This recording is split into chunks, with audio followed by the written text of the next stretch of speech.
आज तुम्हारे पास ताकत है, पावर है, जो कुछ भी हसर और रसूख है, इससे ज़्यादा क्या करोगे कि तुम मुझे जेल में बंद कर दोगे।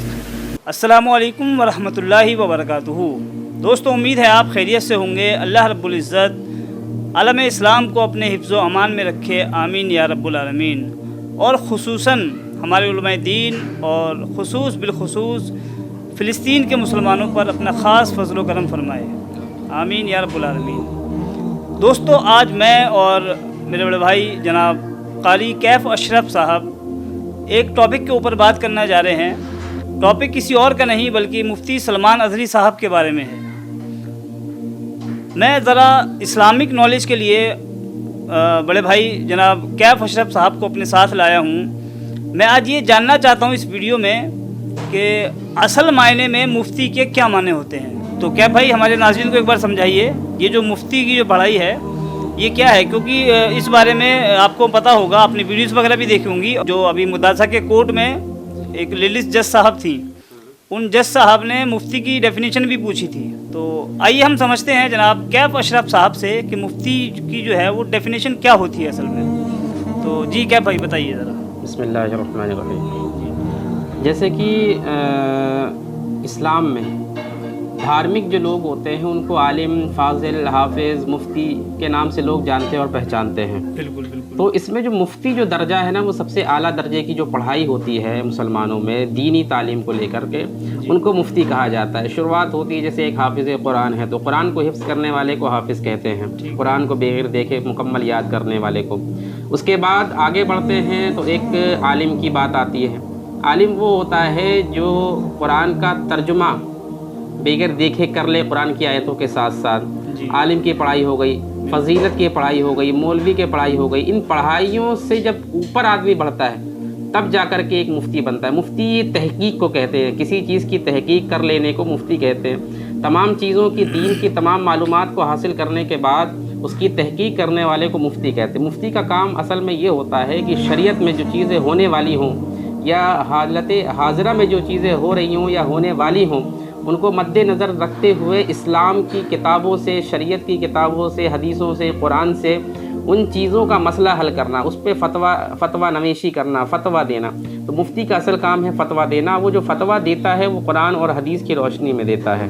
अच्छा, तो कैफ़ भाई कुल मिला के बात ये समझी जाए कि मुफ्ती की जो पढ़ाई है, असल मायने में जो मुफ्ती होता है कि अगर मुफ्ती अपने कलम से अगर कुछ लिख दे तो वो 100% सच होगा।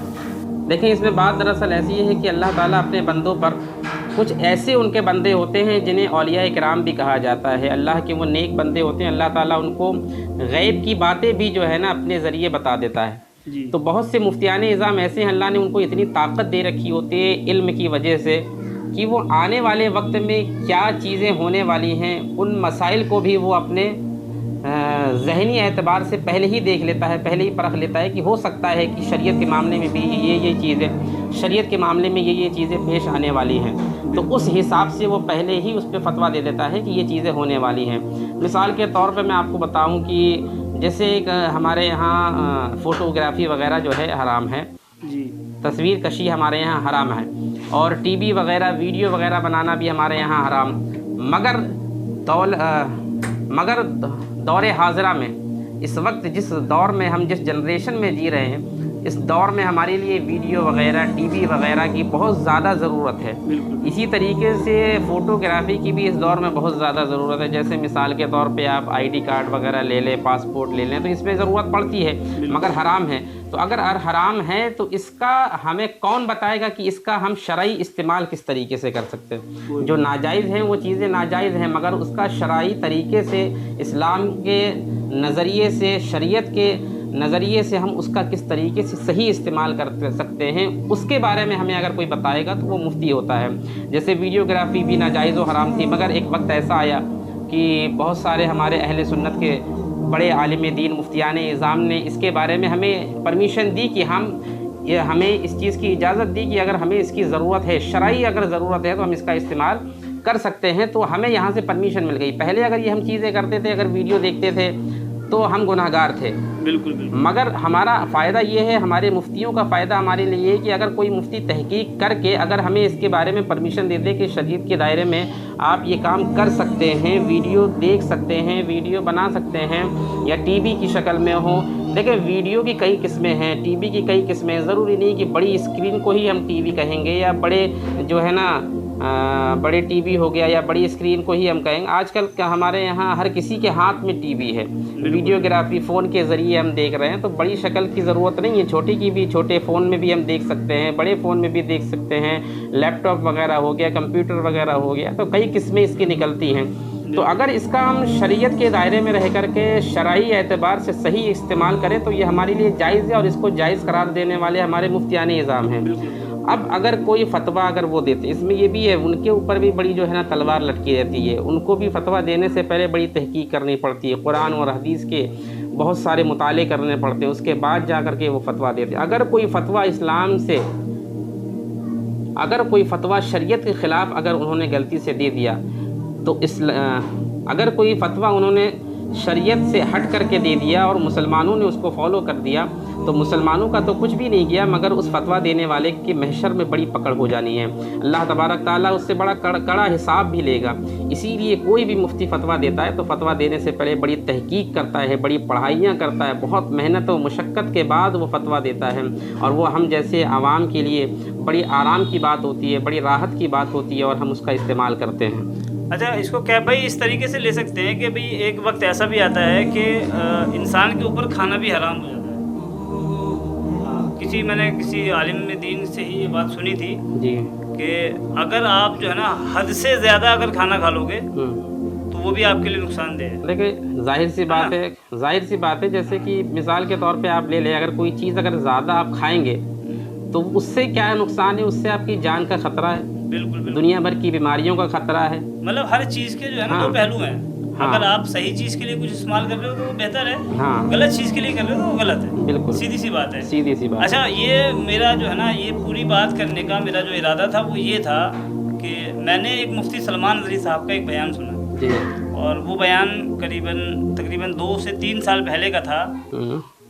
उस बयान की वजह से मैंने ये सारी चीज़ें आपके सामने रखी और जो मुफ्ती की जो पढ़ाई है उसके बारे में तफसीलात जो है ना आप तक पहुंचाई कि असल मायने में मुफ्ती होता क्या है। दोस्तों, मैं आपको वो वीडियो दिखाऊंगा, लेकिन उस वीडियो को देखने से पहले मेरी आपसे गुजारिश है, मेरे जैसे और कई सारे हमारे जो है ना यूट्यूबर इस्लामिक मुस्लिम भाई इस्लामिक यूट्यूब चैनल चला रहे हैं, और असल मायने में देखा जाए तो आज उल्टी सीधी चीज़ें वायरल हो जाती हैं। उसका एक रीज़न होता है कि उसको जो है यूट्यूब जो है अपनी तरफ से रिकमेंडेशन देता है। मतलब कोई भी आप वीडियो देख रहे हो, उसकी वीडियो के नीचे वो वीडियो आ जाती है। मेरे को समझाना इसमें ये था कि अगर आप हमारी वीडियो को ज़्यादा से ज़्यादा वॉच टाइम देंगे, मींस अगर ज़्यादा वीडियो प्ले करके रखेंगे आप अपने मोबाइल फ़ोन पे, तो यूट्यूब को लगेगा कि हाँ इस वीडियो में कुछ जान है, और ये वीडियो हमारी यूट्यूब अपनी तरफ से और भी ज़्यादा लोगों तक पहुँचाएगा। तो दोस्तों, आपसे गुजारिश है कि इस वीडियो को पूरा देखें, और इंशाअल्लाह अगर हो सके वीडियो पसंद आए तो लाइक करें और ज़्यादा से ज़्यादा शेयर करें। आइए हम वो वीडियो देख लेते हैं जिस वीडियो में 3 से 4 साल पहले मुफ्ती साहब ने क्या इरशाद फरमाया था। उसके बाद इंशाअल्लाह आगे की हम जो है बात करेंगे। आइए पहले वो वीडियो देख लेते हैं। नहीं देखते आप, कुफ्र खुल करके सामने आया है तासुब के साथ। हर शहर में जाते हुए गुंडे ललकार रहे हैं इस्लाम के खिलाफ हमारे मुल्क में। अगर मैं खुल करके आया तो मेरा क्या जुर्म है इसमें, मेरा क्या कसूर है इसमें? क्या आप भी मैं ना बोलूं? हाँ, आज तुम्हारे पास ताकत है, पावर है, जो कुछ भी हसर और रसूख है, इससे ज्यादा क्या करोगे कि तुम मुझे जेल में बंद कर दोगे? मैं कल की तफसीर में भी यही कहा। एक मौलाना साहब ने कहा क्या आप इतना बोल रहे हैं, आप पर ऐसे एक्ट लगाए जाएंगे कि जिंदगी भर आपकी जमानत ही नहीं होगी। आप पर ऐसे कानून लगाए जाएंगे कि आपकी जिंदगी भर जमानत ही नहीं होगी। मेरा दिल ये कहता है, ऐ लोगों, इस तरह जी कर फायदा भी क्या? ऐसी आज़ादी किस काम की जिसमें रोज उठते साथ मेरे नबी की शान में गुस्ताखियां हम सुन रहे हो, और हुजूर को कोसा जा रहा हो, हम खाते पीते घूम रहे हो। इससे बेहतर है कि जेल की कोठरी में हम जिंदगी गुजार लें, कल बारगाह मुस्तफ़ा में उठने वाला चेहरा तो रहे हमारे पास। अगर अल्लाह के नबी सल्लल्लाहु ताला अलैहि वसल्लम ने सवाल कर लिया पकड़ करके कि तेरे जिंदगी में, तेरी जवानी में मुझ पर तो लोग रंगीला रसूल कह रहे थे, तू क्या कह रहा था? तू क्या कह रहा था उस जमाने? तुम क्या कहोगे? ऐ अल्लाह के नबी, मैं मजदूर था, मैं कुछ नहीं कर सकता था, मैं गरीब था, काम काज करता था, मैं कुछ नहीं कर सकता था। याद रखो, उस वक्त मेरे आका तुम्हारे सामने बिलाल हबशी को लाकर खड़ा कर देंगे। ये क्या था बिलाल? ये तो गुलाम था। इसकी पीठ पर सिल रख करके पीठ गला दी जाती, तब भी अपनी जुबान पर मेरा नाम लेना नहीं छोड़ता था। तुम कौन सी मजदूरी की शिकायत ले जाओगे? बहाना करोगे अल्लाह की बारगाह, रसूल की बारगाह में बहाना करोगे?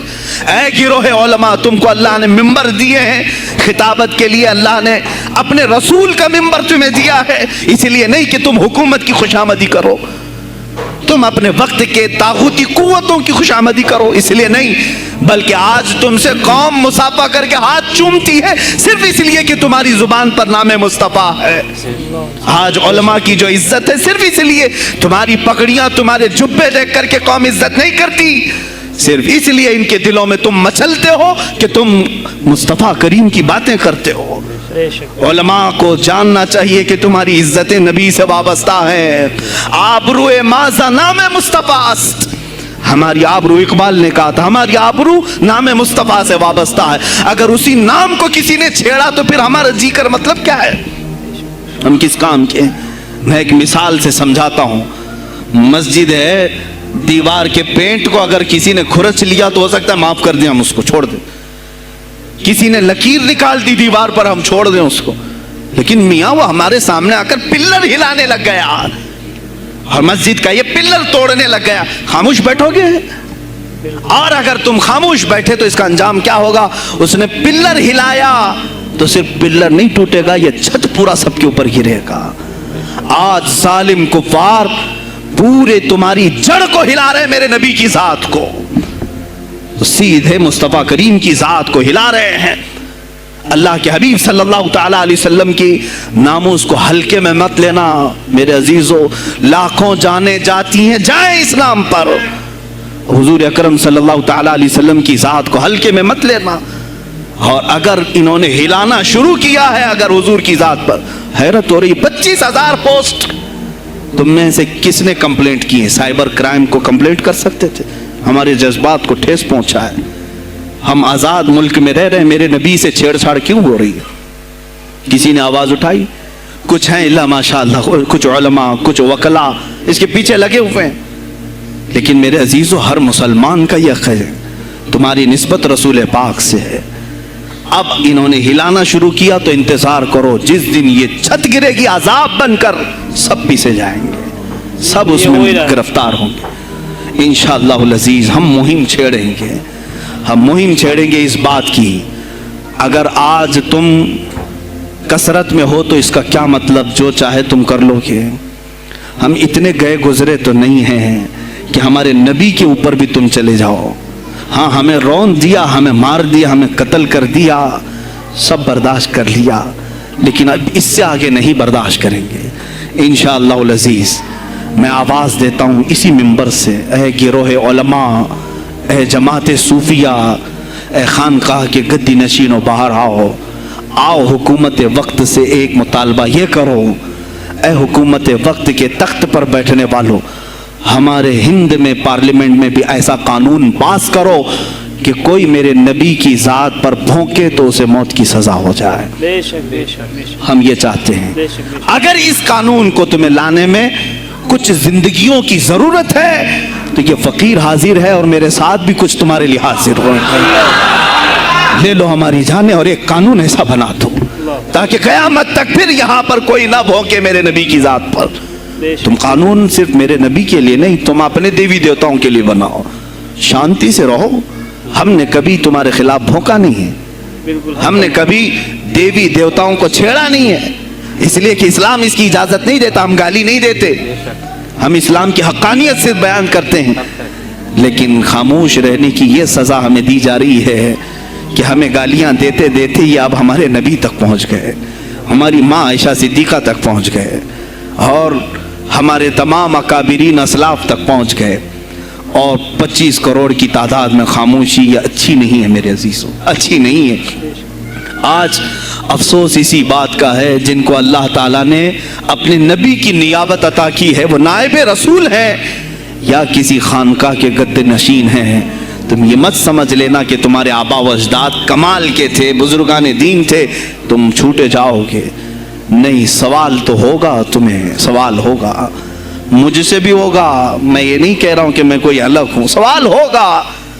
آؤ سر جوڑ کر کے ہم اس سلسلے میں کوشش کریں۔ تو کیا بھائی آپ نے جو ہے مفتی سلمان صاحب کا جو بیان سنا ہے، یقیناً میرے تو بھائی اندر سے جو ہے نا رونگٹے جو ہے نا کانپ اٹھے ان کی یہ باتیں سن کر جی۔ اور انہوں نے 2 یا 3 سال پہلے یہ باتیں کہیں، اور آج مفتی سلمان ندوی صاحب یہ ساری چیزیں اکیلے اپنے اوپر جھیل رہے ہیں۔ اللہ تعالیٰ ان کی حفاظت فرمائے۔ آمین۔ اور انہوں نے جو میسج دیا ہے ہمارے علماء کرام کو اور عوام کو، اس میسج پہ تھوڑا سا آپ نظر ڈالیے حضرت کہ کیا ایسے میں ہم لوگوں کو کیا کرنا چاہیے۔ دیکھیں، آپ نے یہ ویڈیو دیکھی، ویڈیو دیکھنے کے بعد ہمیں یہ پتہ چل گیا کہ یہ جو کارروائی ان کے خلاف ہوئی ہے یہ اچانک سے کارروائی نہیں ہوئی ہے۔ ان کے بیانات آپ حضرت کے پہلے کے بھی اٹھا کر کے دیکھیں تو یہ شروع سے ہے اسلامی کلچر، اسلامی تاریخ کو بیان کر رہے ہیں۔ ان کے سینے میں اسلام کا درد ہے، شروع سے یہ بے خوف بے نڈر ہو کر کے بول رہے ہیں۔ انہیں اس چیز کا اندازہ تھا کہ آج نہیں تو کل نہیں تو پرسوں میرے اوپر بھی کارروائی ہونی ہے، میرے خلاف بھی کارروائی ہونی ہے۔ اچھا، انہوں نے ایک بات کہی تھی حضرت بیان میں کہ ایکٹ لگائے جائیں گے۔ ہاں، میں جیسے کہ ویڈیو میں دیکھا کہ انہوں نے کہا ہمارے خلاف بھی کارروائی ہوگی، طرح طرح کے ایکٹ لگائے جائیں گے، جیسا کہ ہم نے آج دیکھا کہ ان کے خلاف پاسا ایکٹ بھی لگا۔ ابھی تک وہ بری نہیں ہو پائے ہیں، ضمانت ملی ان کو، اس کے بعد ان کے اوپر پاسا ایکٹ لگا دیا گیا، ابھی وہ جیل میں ہیں۔ دیکھیں، تو انہیں اس چیز کا اندازہ تھا کہ میرے خلاف کارروائی ہونی ہے، مگر ان کے سینے میں اسلام کی محبت پیوست ہو چکی ہے۔ انہیں پتہ تھا کہ ہو سکتا ہے کہ ایک دور ایسا آئے گا کہ مجھے کافی وقت کے لیے جیل میں رہنا پڑے، میری جان کو خطرہ ہو سکتا ہے۔ اس کے باوجود ان کی زبان خاموش نہیں رہی، کیونکہ یہ پکے عاشق رسول ہیں، انہوں نے اپنی جان تک قربان کرنے کا فیصلہ کر دیا۔ تو میں ایک بات اور آپ کو بتاتا چلوں، یہ ہمارے علماء حق، ہمارے علماء اہل سنت ہی ہیں جن کی وجہ سے آج ہم اور آپ اس دنیا میں جی رہے ہیں۔ اگر انہوں نے آوازیں بلند نہ کی ہوتی، اگر یہ ہمارے لیے رہنما نہ بنے ہوتے تو ہمارا آپ کا کوئی وجود نہیں تھا اور نہ ہو سکتا ہے آگے بھی۔ لیکن اس ویڈیو میں ایک بات اور اٹیچ کرنا چاہوں گا، کچھ ایسی ویڈیو میں سوشل میڈیا پہ وائرل ہوتی ہوئی دیکھ رہا ہوں کہ جن کو دیکھ کر جو ہے نا دل بہت زیادہ دکھی ہے۔ میں نے لوگوں سے سنا اور خود علماء کرام کا جو ہے نا بیان بھی سنا، میں ان کا نام نہیں لوں گا، کہ وہ اپنے بیان میں کہتے ہیں کہ یہ یوٹیوب چینل والوں نے، یہ سوشل میڈیا والوں نے ان کو جو ہے بدنام کر کے رکھا ہوا ہے۔ ایک وقت تھا جب آپ جو ہے جتنے بھی ہمارے یوٹیوبر اسلامک چینلز والے ہیں ان کو آپ فون کر کر کے بلاتے تھے کہ بھائی آپ آؤ، بیان ریکارڈ کرو اور بھیجو۔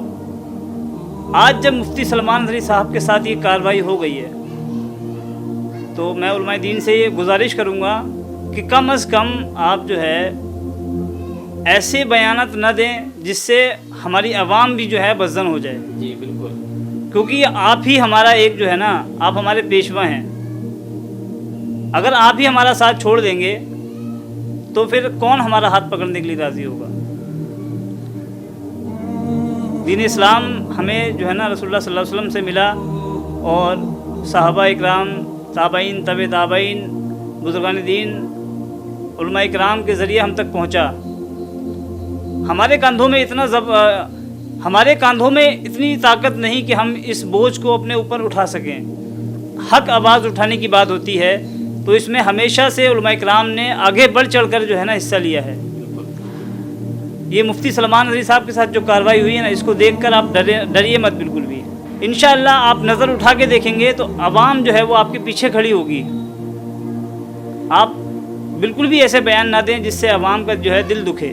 کہ ہمارے علماء کرام کی حفاظت کی ذمہ داری بھی ہماری ہونی چاہیے۔ اللہ نے تو اپنے ذمہ کرم میں انہیں لے ہی رکھا ہے، اللہ نے ہر کسی کی حفاظت کی ذمہ داری لے رکھی ہے، مگر بہت سارے جیسے مفتی سلمان اظہری صاحب، یہ سوشل میڈیا ہے، سوشل میڈیا کے ہی ذریعے جو ہے ہر کسی کو پتہ چلا کہ مفتی سلمان اظہری صاحب کون ہیں، انہوں نے کیا کام کیا ہے، انہوں نے کس طریقے سے کام کیا ہے.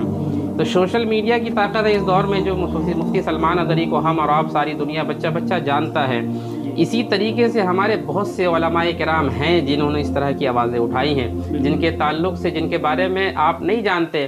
ہو سکتا ہے ہم بھی بہت سے عالموں کے بارے میں نہیں جانتے ہوں گے، مگر بہت سارے ہمارے علماء اہل سنت جیلوں میں ابھی بھی ہیں صرف اسی وجہ سے کہ انہوں نے، عثمانی صاحب بھی، تقی عثمانی صاحب بھی، بہت سے علماء ہیں اس طرح کے جو ابھی تک جیل میں ہیں، جن کے خلاف جھوٹے کیس لگا کر کے ان کو جیل میں ڈالا گیا ہے. کسی کے اوپر بھڑکاؤ بھاشن کا کیس لگا ہے، کسی پہ کچھ، کسی پہ کچھ، کسی پہ دنیا بھر کی باتیں ہیں، طرح طرح کی باتیں ہیں. وہ جیل میں ہیں، آج بھی جیل میں ہیں، مگر ان کے خلاف کارروائی لگاتار جاری ہے.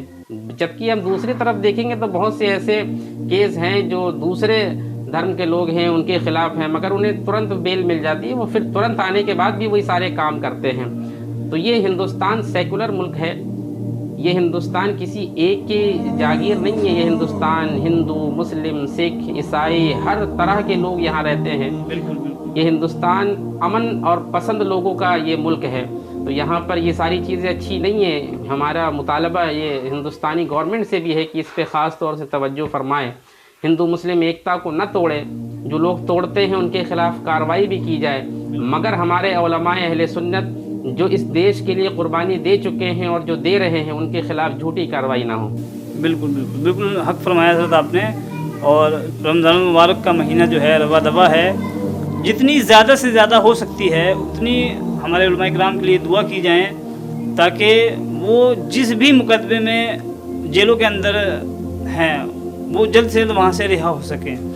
اور ایسا نہیں ہے کہ ہمارا ہندوستان کا جو ہے قانون کچھ سمجھتا نہیں ہے. اگر صحیح طریقے سے کورٹ میں پیروی ہو جائے، اگر صحیح طریقے سے جج صاحب کیس کو سن لیں تو اس کیس میں صرف اور صرف 3 دن لگیں گے. جی بالکل. 3 دن کے اندر مفتی صاحب جیل سے باہر ہوں گے، اور وہ بھی باعزت بری. بس تھوڑا سا یہ سرکاروں کا دباؤ ہے اور جو لوگ پاور میں بیٹھے ہیں ان کا دباؤ ہے، جس وجہ سے مفتی صاحب کو پریشان کیا جا رہا ہے، اور کچھ بھی نہیں ہے. اور آپ کو بتائیے کہ آنے والے ٹائم میں الیکشن آنے والے ہیں. الیکشن کی وجہ سے ان کو لگتا ہے کہ مفتی صاحب ان کو الیکشن میں نقصان پہنچا سکتے ہیں. اللہ بہتر جانے. وہ تو حق کی بات ہمیشہ کرتے آئے ہیں اور انشاءاللہ کرتے ہی رہیں گے. میں ایک چیز اور بولنا چاہوں گا، اس میں نقصان پہنچانے والی کوئی بات ہے ہی نہیں دور سے دور تک. مفتی صاحب کے اگر آپ بیانات شروع سے لے کے آخر تک اگر سنیں گے تو صرف ان میں اس بیان میں ان کا ایک ہی پیغام ہوتا ہے، اسلام اور اسلامی تاریخ وہ بیان کرتے ہیں. اسلام میں کیا ہوا، کیا ہو رہا ہے، کس طرح سے، کس دور میں کس طرح سے مجاہدین اسلام نے جنگیں لڑی، کس طرح سے اسلام پھیلا ہے، کس طرح سے مسلمانوں کو جینا چاہیے. ان کے بیانات آپ سنیں گے تو صرف اس طرح کی ہی باتیں وہ کرتے ہیں. مگر انسانی تقاضا یہ ہے، کوئی بھی ہو، کسی بھی دھرم کا ماننے والا ہو، اگر کسی کے دھرم کے خلاف یا کسی کے بھگوان کے خلاف یا کسی کے پیروکار کے خلاف، کسی کے رہنما کے خلاف اگر کوئی بھی بات کرتا ہے کسی بھی دھرم کا ہو، تو ظاہر سی بات ہے اس انسان کے سینے میں تکلیف ہوگی، اس کو اس چیز کا درد ہوگا، ظاہر سی بات ہے وہ بولے گا. تو جب ہمارے نبی پاک صلی اللہ علیہ وسلم کی شان میں گستاخی ہوئی تب انہوں نے آواز اٹھائی. جب ہماری ازواج مطہرات کے خلاف بات ہوئی تب انہوں نے آوازیں اٹھائی ہیں. فالتو کی باتیں، ادھر ادھر کی باتیں آج تک انہوں نے بالکل نہیں کہی ہیں. کسی بھی گورنمنٹ کو انہوں نے نشانہ نہیں بنایا ہے پرسنلی. جن لوگوں نے اسلام کے خلاف جھوٹی باتیں کہی ہیں، اگر سچی باتیں کہے تو ہمیں کوئی اعتراض ہے ہی نہیں. جھوٹی باتیں، گستاخی کرے گا تو ظاہر سی بات ہے جس کے بھی سینے میں اسلام کا درد ہے وہ تو بولے گا، اور اس کو بولنے کا ادھیکار ہمیں قانون دیتا ہے. ہمارا قانون ہمیں یہ پرمیشن دیتا ہے کہ اگر ہمارے دھرم کے خلاف اگر کوئی بات بولتا ہے تو ہم اس کو جواب دیں. تو انہوں نے صرف اور صرف جواب دیا ہے، انہوں نے کبھی کسی کے دھرم کی برائیاں نہیں کری ہیں. تو اس چیز کا دھیان رکھا جائے. میں اپنے ہندو بھائیوں کو ایک میسیج دینا چاہتا ہوں کہ اگر آپ تک اسلام کی کچھ غلط انفارمیشن پہنچی ہے نا تو آپ سے ریکویسٹ ہے کہ بھائی اس کو درست کر لو. جو بھی لوگ آپ تک اسلام کو جو ہے نا پیش کر دیں نا، وہ آپ کو اور ہمیں لڑوانا چاہتے ہیں اور کچھ بھی نہیں ہے ان کا ارادہ. تو اگر ہو سکے اس کو پہلے آپ اس کا فیکٹ چیک کرو کہ کیا وہ بندہ آپ کو صحیح بتا رہا ہے یا نہیں بتا رہا. اس کے بعد آپ کچھ فیصلہ کریں کہ اسلام جو ہے نا آپ کے ورودھ میں ہے یا اسلام شانتی کے ساتھ، امن کے ساتھ مسلمان ہندوستان میں رہنا چاہتا ہے. دوستو امید ہے آپ کو ویڈیو پسند آئی ہوگی. اگر پسند آئی تو ویڈیو کو لائک کریں, زیادہ سے زیادہ شیئر کریں, اور آپ سے ریکویسٹ ہے کہ چینل کو سبسکرائب کر کے ضرور جائیں. ملتے ہیں کسی اور ویڈیو میں. خدا حافظ.